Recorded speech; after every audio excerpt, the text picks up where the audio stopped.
Just purchased a house, so congratulations. In our houses, there are three major mechanical systems that we have to maintain. The first is the heating and cooling unit, the second is the ventilation unit, and the third is the water heater. Now, in our houses, we install tankless on-demand water heaters. We like the Navien NPE series. That's what you have inside your house. That's what I also have in my house, and I'm going to show you how to take care of it. This unit is very sophisticated, and it's very efficient. Not only is it efficient, but it heats up water instantaneously, so you're not paying to keep a big tank of water hot 24/7. And if you maintain it every year, it will last a very long time. So there are only three things that we have to do every year to maintain this. Set yourself a calendar reminder, however you want to remember. The first is to clean the cold water intake filter. The second is to clean the air filter.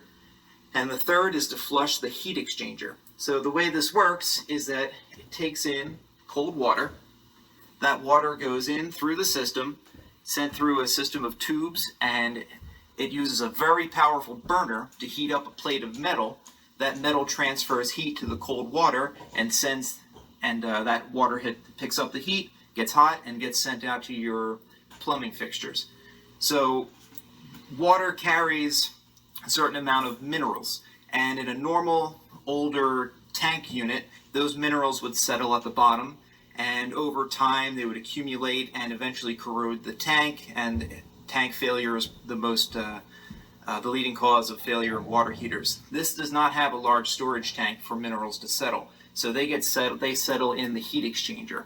So what we have to do is flush that out, and what we do is we flush it out with just vinegar.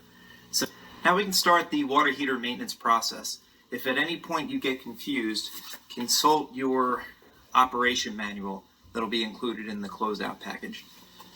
So for this, we're going to need a few tools. The first will be a common Phillips head screwdriver, one set of channel lock pliers. You can get those at Home Depot. You will also need a clean 5-gallon bucket. You will need regular distilled vinegar, white distilled vinegar. You can get this at any food store. Get about 2 gallons of it. You will also need a set of rubber hoses. I would suggest that when you buy a washing machine, that you take the rubber hoses that come with the machine and set them aside for this purpose, because it's going to be a better idea to hook up your washing machine with braided stainless steel hoses, as they fail a lot less than the rubber hoses. So we'll put those aside. And finally, you will need just a submersible sump pump. The pump I have is a Liberty Model 260. You can get this at Amazon.com, and it's about $80. So, to start the maintenance process, we're going to have to turn off the water heater. To do that, come over to the power button and just hold that down until it turns off. Then, once the water heater is turned off, we're going to turn off the gas to the unit. The gas will be the black iron pipe coming into the unit here. It says gas inlet under here. So find the closest valve. If the valve, the knob is parallel to the valve, that means that it's open and there's gas flowing through. If you turn it perpendicular, it is closed. There's no more gas coming into this unit. So we're going to have to start by isolating this system. The first thing we're going to do is to clean the cold water intake filter. So if you come over here, cold water comes in, and there's a set of valves on the unit.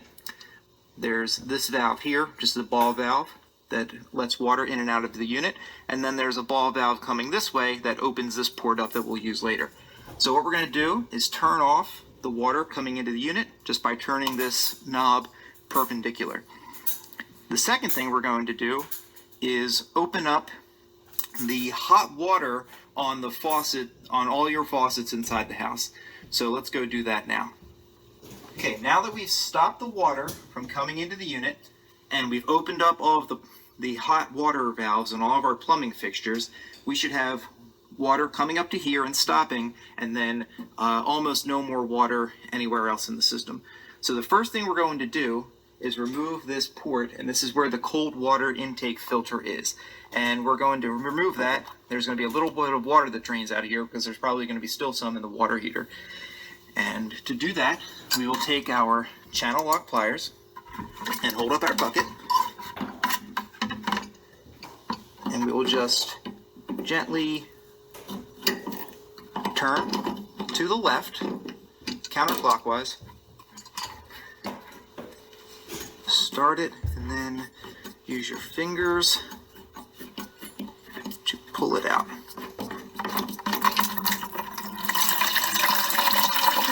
And you should get a decent amount of water.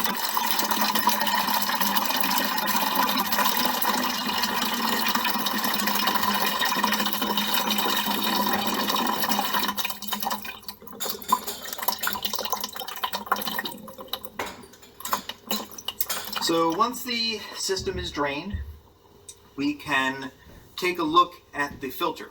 So if you come in here, you'll see all those mineral deposits and all that gunk in there. And I cleaned this thing last year, so that's just 1 year's worth. And in Philadelphia, we're not known for having particularly hard water, so you can see what kind of buildup you get even when you don't really have hard water. So it's very important to keep this clean. So what I'll do is just go into the sink and I'll use an old toothbrush and clean this out. So the next step will be to clean the air filter. So on your unit, this is a condensing water heater, and in order to get a really efficient flame, it takes air from the outside in through that intake pipe and sends out all the combustion byproducts in that pipe there. So the air that's coming in has a filter attached to it, and that filter is inside this unit here. So in order to get to it, we have to take off the faceplate. Now there are 4 screws. There's a screw here, here, here, and here. I've already removed the top 2. So what I'm going to do is remove the bottom 2. So just take your screwdriver, remove that screw, put it in my pocket, and this screw we'll remove, and we'll put it in our pocket. Then we'll take off the faceplate.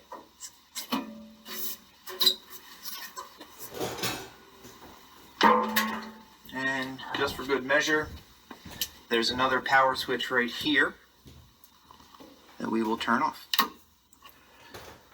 So, in order to get to the air filter, I hung mine a little high, so I have to get onto a chair. You can see right over here, if you come in, the air intake pipe comes down, and then you can see in here the filter. In order to get to it, we have to remove it, and we'll start by taking out this set screw over here. So, put the screwdriver in there.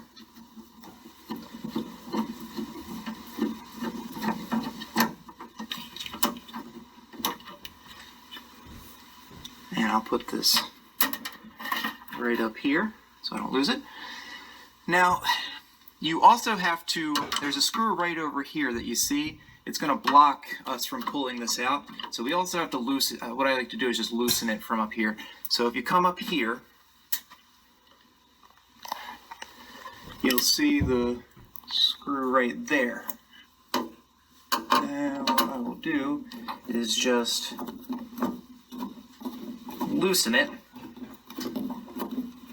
until we have a clear path. And I can just remove that guy. So take out the air filter, and you can see that we actually have, it looks like some bugs and stuff that got in there. There's going to be a bird screen outside that prevents big things from getting in here, but I guess there's always little critters that try to get in there. So it's important what I'll do is I'll just go run this under the sink also. So I was able to clean this air filter with just the toothbrush. If you have to run it under the sink to clean it, make sure it's really dry before you put it back. Otherwise the metal will get a little rusted out. So what we're going to do is just slide that right back into its slot. Then replace this screw.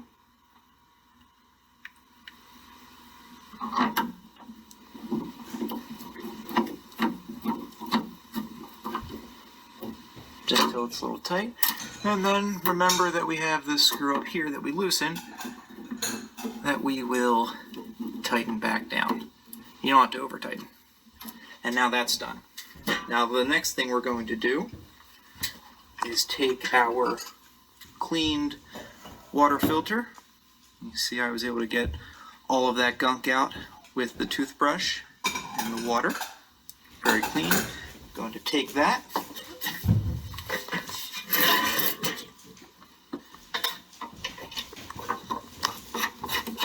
Put it back in here.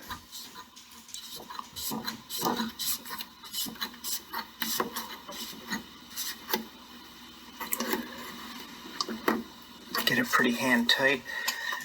Then what I like to do is I take the channel lock pliers and just give it a little bit of a quarter turn just to tighten it on there. So once that's done, we will flip the main power switch back on.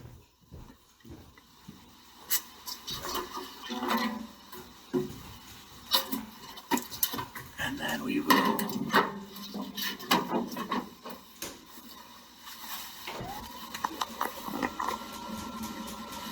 put the faceplate back on.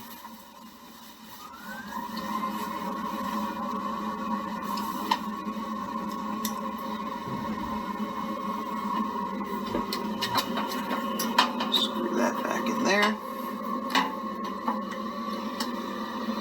You'll hear it trying to start up, but it won't be able to. There's no water going to it, and the gas is off. So.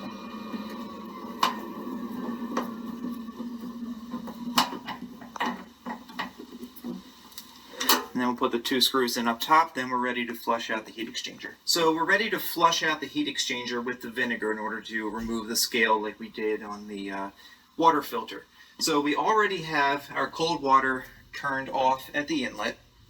So what we're going to do now is turn off the hot water coming out. So we'll take this and we'll turn this valve perpendicular. So now we have it stopped here coming in and stopped here coming out. So what we're going to do is open up these ports, these service ports here. You'll probably need your pliers just to get it loosened up a little bit.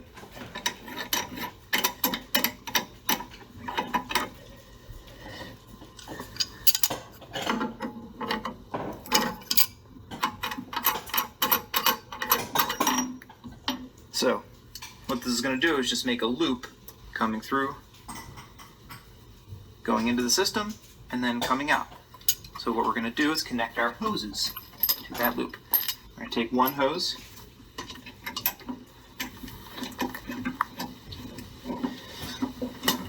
connect it here. Probably have to give it just a little quarter turn.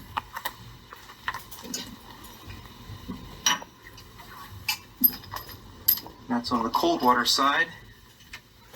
We're going to attach it to the female thread, the male thread on the sump pump.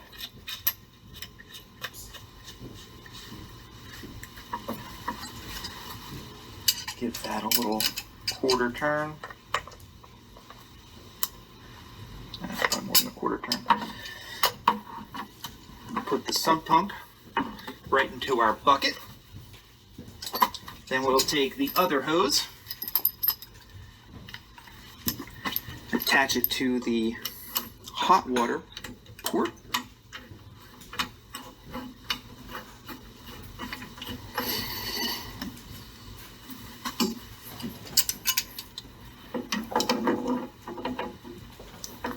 Give that a little turn until it feels tight.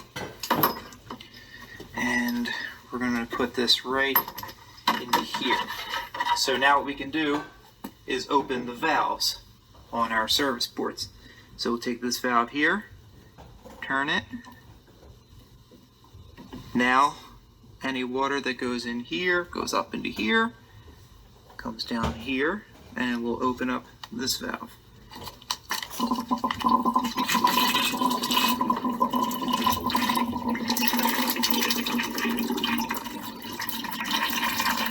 Looks like there's still a little bit of water in the tank.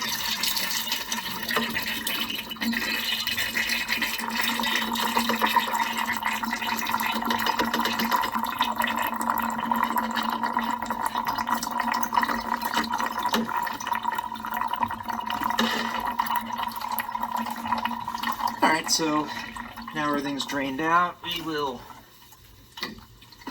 add our vinegar. It's okay if there's a little bit of water in there.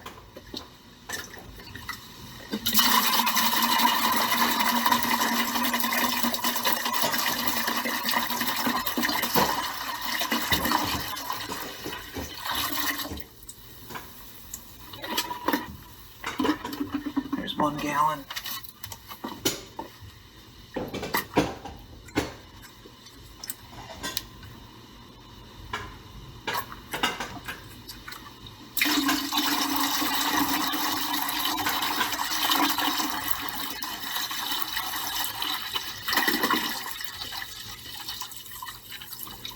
There's 2 gallons.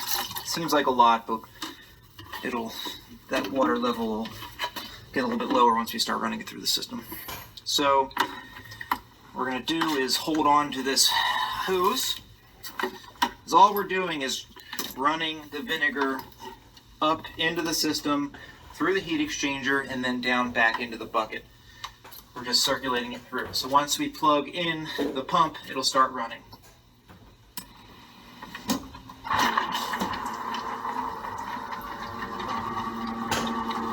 So now it's pumping that vinegar up into the heat exchanger, and it should come down through here in just a second. There we go. See how much the water line or the vinegar line lowered? So I'll drop that into the bucket. And I'm going to come up here and just make sure there are no leaks. Make sure we got all our hoses tight enough. And it looks like at our cold water filter, we're fine, no leak. Here, no leak. No leak. So we're good. So we are now flushing our heat exchanger. We're just running vinegar up into here, into the system, and then down back into the bucket. So we're going to let that run for about 45 minutes or so. Then we'll come back and disconnect everything. It's been just about 45 minutes, and you see we're getting a nice smooth flush through the system with the vinegar. What we're going to do is now pull the pump up, and we're going to let all of the vinegar drain out into the bucket.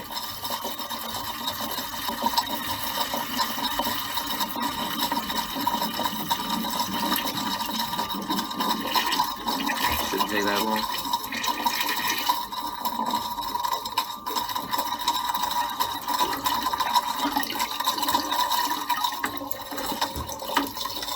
Put that on a towel.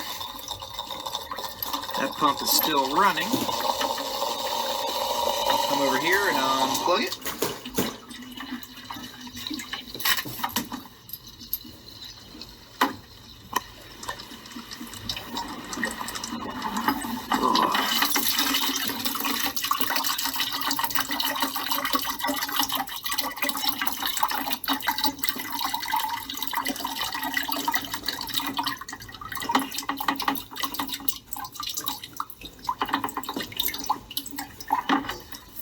Now vinegar soaked towel, and we will take our pliers, channel lock pliers, and remove the cold water side hose. Leave the hot water side hose hooked up for now.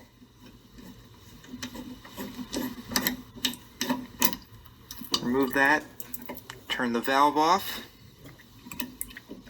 and then add a little bit.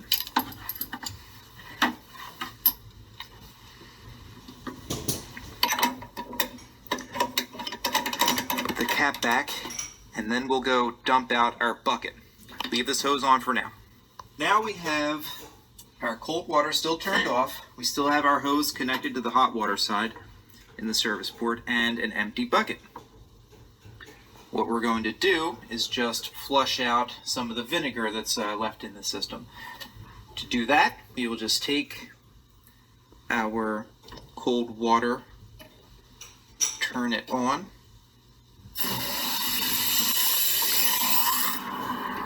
and water will start to fill that system, and we're just gonna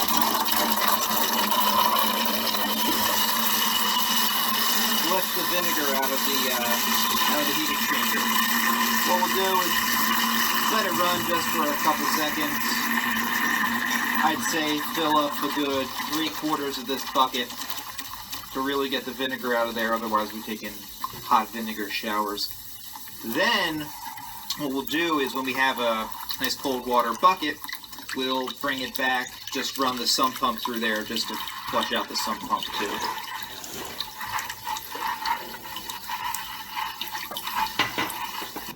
I turned off the cold water so that our bucket stopped filling up, because it's probably nice and flushed out by now. We can disconnect the hose, so let's turn off our service port ball valve. Turn that off. Take our channel lock pliers. Looks like we can remove this hose. A